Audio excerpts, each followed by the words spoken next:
તો વડોદરા મહાનગરપાલિકાના નવા મેયર ગીતા મકવાણાએ સાદગી અને જનસેવાનો સંદેશ આપતા જણાવ્યું છે કે જો તેમને સત્તાવાર સરકારી બંગલો ફાળવવામાં આવશે તો તેઓ તેનો સ્વીકાર નહીં કરે અને પોતાના બકરાવાડી સ્થિત નિવાસસ્થાને જ રહેશે।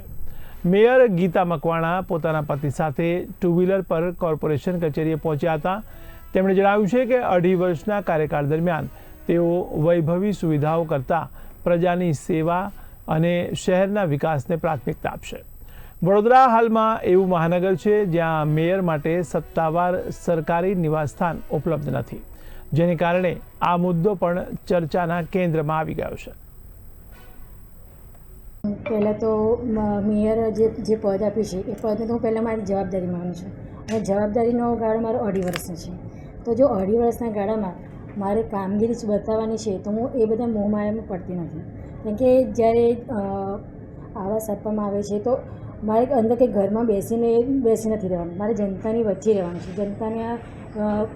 જનતાને સમજવાના છે, એમના કામગીરીને સમજવાની છે, એમના પ્રશ્નોને સમજવાના છે અને શું ચાલી રહ્યું છે એમના દિલમાં મગજમાં, કે એમને શું વિચારી રહ્યા છે જનતા, કે એ લોકોના કેવા પ્રશ્નો છે, શું છે।